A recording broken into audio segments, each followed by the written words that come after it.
O Senhor esteja convosco. Ele está no meio de nós. Proclamação do Evangelho de Jesus Cristo, segundo João. Glória a vós, Senhor. Naquele tempo, João viu Jesus aproximar-se dele e disse: Eis o Cordeiro de Deus que tira o pecado do mundo. Dele é que eu disse: depois de mim vem um homem que passou à minha frente, porque existia antes de mim. Também eu não o conhecia, mas eu vim batizar com água. Foi para que ele fosse manifestado a Israel. E João deu testemunho dizendo: eu vi o Espírito descer como uma pomba do céu e permanecer sobre ele. Também eu não o conhecia, mas aquele que me enviou a batizar com água me disse: aquele sobre quem vires o Espírito descer e permanecer, este é quem batiza com o Espírito Santo. Eu vi e dou testemunho: este é o Filho de Deus. Palavra da salvação. Glória a vós, Senhor.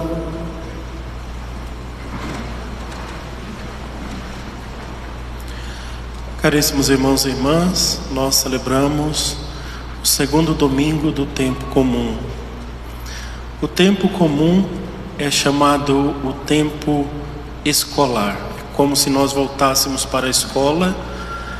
E na escola nós aprendemos as coisas de Deus, as coisas de Jesus. Por isso a igreja se veste de verde nesses dias do tempo comum, que é chamado assim o dia das coisas ordinárias, mas é também o tempo da esperança, o tempo de enchermos nosso coração de esperança, nos unirmos ao Senhor, conhecendo os seus caminhos e cumprindo os seus mandamentos. É para isso que vivemos o tempo comum. Nós celebramos já o segundo domingo, mas não teve o primeiro domingo, porque domingo passado foi a celebração da Epifania do Senhor, e na segunda foi a festa do batismo do Senhor. Então o primeiro domingo ele não existe na liturgia, existe apenas, começamos pelo segundo domingo. E hoje, nesse segundo domingo, nós lemos praticamente o mesmo evangelho do domingo passado. Domingo passado foi o evangelista Marcos, este domingo é o evangelista São João. É o mesmo fato de uma ótica diferente, de uma forma diferente.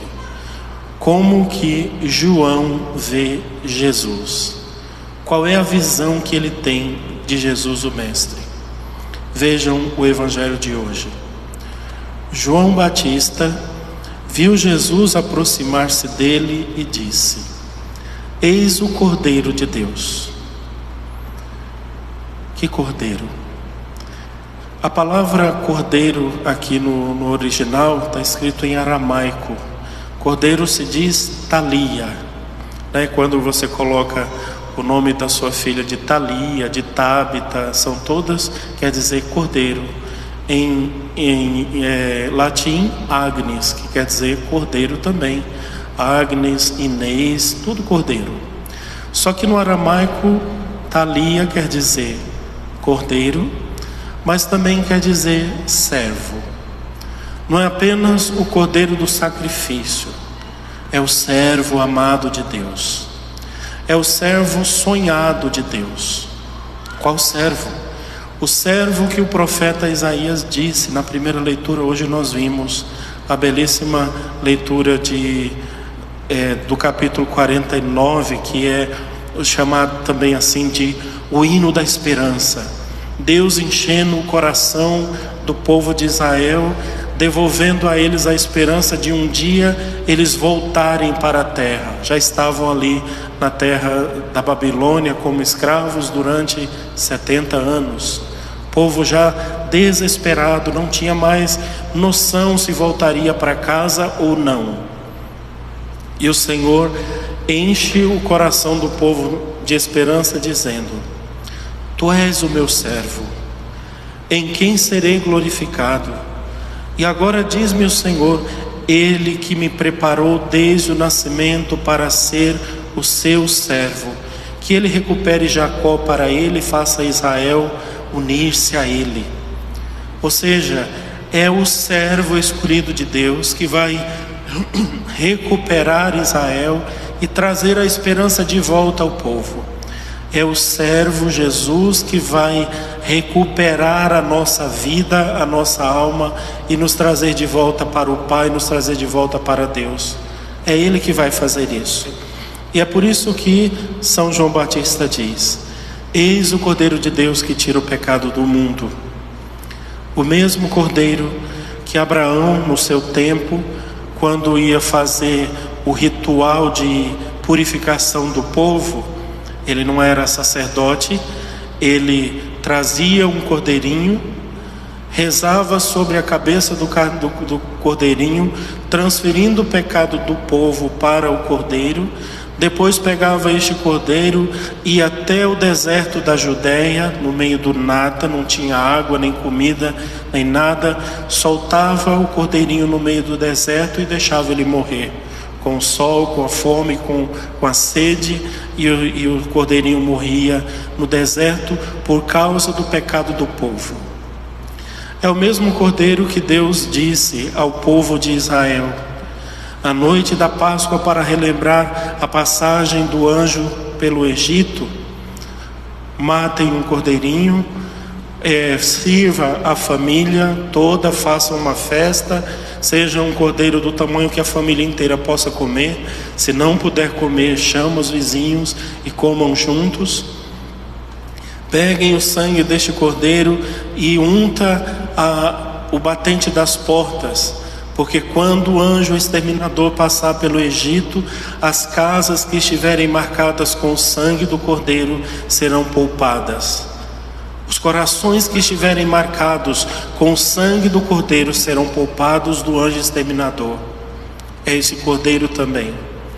É o mesmo cordeiro que era imolado no templo de Jerusalém.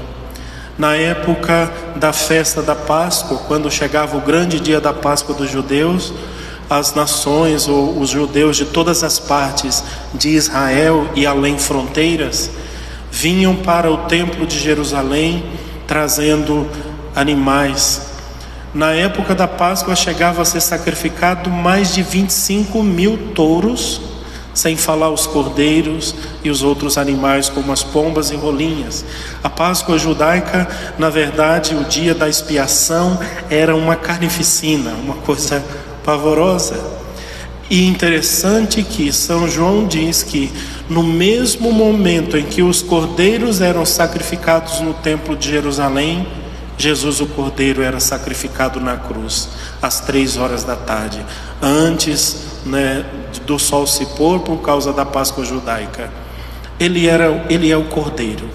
É por isso que João aponta o dedo dizendo: eis o Cordeiro de Deus, eis o servo do Senhor. João nos apresenta então esse Jesus, esse cordeiro, para que a gente nunca se esqueça de que esta era a vocação de Jesus, este era o destino dele. Quando nós, na semana passada, contemplávamos o tempo de Natal, olhávamos o presépio e víamos Maria, tão bela, a Virgem, com um bebezinho no colo, uma cena tão amorosa. Olhamos para aquele nenenzinho lindo e dizemos: que gracinha, os anjos do céu que apareceram no dia de Natal cantando: glória a Deus nas alturas e paz na terra aos homens por ele amado, nasceu para vós um Salvador. Aquele menininho nasceu para a morte, já estava marcado pela cruz. Aquele menininho que foi crescendo nos braços e no seio de Maria, foi sendo amado, cuidado e zelado por São José como seu próprio pai, que vai crescendo e começa a pregar. E eu tenho certeza que quando Jesus ele sai a pregar o Evangelho, que chama os primeiros discípulos, quando ele conta as primeiras parábolas, ele sabia de que ele estava falando. Quando ele disse a primeira parábola dele: o semeador saiu a semear. Ele dizendo: eu estou aqui. Eu vim trazer a palavra, a semente. Eu vim trazer a vida. A semente da vida eu vim trazer aos homens. E ele, sabendo disso, ele vai lembrando, ou vai sabendo, vai dizendo e dizendo: a palavra da vida que foi trazida pelo semeador vai ser jogada no meio dos homens, e muitos não vão querer saber dela, e muitas sementes vão se perder. Naquele dia, nas bodas de Caná, quando a Virgem Maria, no casamento, foi até ele e disse: filho, eles não têm mais vinho. E ele olha amorosamente para sua mãe e diz: a minha hora ainda não chegou. Ainda não chegou a hora da cruz. O Senhor estava o tempo inteiro consciente de quem Ele era. Ele era o Cordeiro. Ele era aquele que morreria. E cada passo, e cada momento, e cada instante que Ele vai caminhando, que vai falando, que vai sabendo, o seu coração vai se enchendo de tensão e de um misto de sentimentos, quando ele ensina aos apóstolos as coisas de Deus, ensina o amor, ensina a bondade, ensina o sacrifício, e olha nos olhos de Judas e vê que Judas não se convence. E cada vez que ele fala, Judas olha para ele com mais desconfiança, com mais ódio, com mais rancor, com mais raiva, e vai crescendo. E quanto mais Jesus o ama, mais ele o odeia. E ele vai percebendo isso e vai vivendo isso a cada instante. Então, a vida de Jesus, o servo, é uma vida de tensa, uma vida de sacrifício, uma vida de amor. Eis o Cordeiro de Deus. E aí João, aqui nós podemos entender tranquilamente que João Evangelista escreveu esse evangelho aqui já quase 100 anos, né, quando ele já estava no final da sua vida. João morreu com quase 100 anos de idade, exilado na ilha de Patmos. Ele vai se relembrando das coisas e ele vai dizendo: João Batista não sabia quem ele era até aquele dia. Mas foi aquele dia, quando Jesus entrou no Rio Jordão e foi batizado por João, que os olhos de João se abriram e ele pôde entender quem era ele, quem era o Mestre. Ele disse assim: depois de mim vem um homem que passou na minha frente, porque existia antes de mim. Ele era meu primo, eu brincava com ele, nós saíamos juntos, íamos para a festa da Páscoa juntos. Eu olhei tantas vezes para ele, conversei com ele tantas vezes. Eu só era 6 meses mais velho que ele. Nós fizemos tantas coisas juntos, mas eu nunca tinha percebido quem ele era. Ele existia muito antes de mim. Ele era Deus, ele existia desde o princípio. Ele veio para ser batizado, e o batismo que eu fiz a ele foi justamente aquilo que revelou ele a Israel. Aí João diz: eu vi o Espírito descer como pomba do céu e permanecer sobre ele. Eu não conhecia. E João fica repetindo a mesma coisa: meu Deus, como é que eu nunca vi? Como é que eu nunca percebi uma coisa tão extraordinária dessa? Essa deveria ser a fala de cada um de nós. A gente deveria olhar para a Eucaristia, olhar para a igreja, olhar para os sacramentos e dizer: Ele sempre estava ali. E cada vez que eu fui à missa, era o sacrifício dele que eu participava. E cada vez que eu comungava, era a carne daquele cordeiro que eu comia. E cada vez que eu amava, era o coração dele que amava em mim. E cada vez que eu sofria, era a cruz dele que eu carregava. E cada vez que eu me alegrava, era a ressurreição dele que acontecia em mim. Tomara que quando chegar o último dia de nossas vidas, a gente possa dizer assim: eu vivia, mas não era eu que vivia, era ele que vivia em mim.